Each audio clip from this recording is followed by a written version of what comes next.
خطبہ نمبر 130 آپ علیہ السلام کا ارشاد گرامی، جو آپ علیہ السلام نے ابو ذر غفاری رضی اللہ تعالی عنہ سے فرمایا جب انہیں ربضہ کی طرف شہر بدر کر دیا گیا۔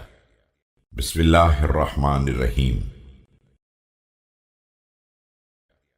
ابو ذر، تمہارا غیظ و غضب اللہ کے لیے ہے، لہذا اس سے امید وابستہ رکھو جس کے لیے یہ غیظ و غضب اختیار کیا ہے۔ قوم کو تم سے اپنی دنیا کے بارے میں خطرہ تھا اور تمہیں ان سے اپنے دین کے بارے میں خوف تھا، لہذا جس کا انہیں خطرہ تھا وہ ان کے لیے چھوڑ دو، اور جس کے لیے تمہیں خوف تھا اسے بچا کر نکل جاؤ۔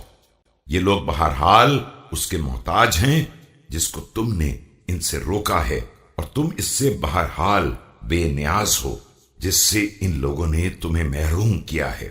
عنقریب یہ معلوم ہو جائے گا کہ فائدے میں کون رہا اور کس سے حسد کرنے والے زیادہ ہیں۔ یاد رکھو کہ کسی بندے خدا پر اگر زمین و آسمان دونوں کے راستے بند ہو جائیں اور وہ تقوی الہی اختیار کر لے تو اللہ اس کے لیے کوئی نہ کوئی راستہ ضرور نکال دے گا۔ دیکھو، تمہیں صرف حق سے انس اور باطل سے وحشت ہونی چاہیے۔ تم اگر ان کی دنیا کو قبول کر لیتے تو یہ تم سے محبت کرتے، اور اگر دنیا میں سے اپنا حصہ لے لیتے تو تمہاری طرف سے مطمئن ہو جاتے۔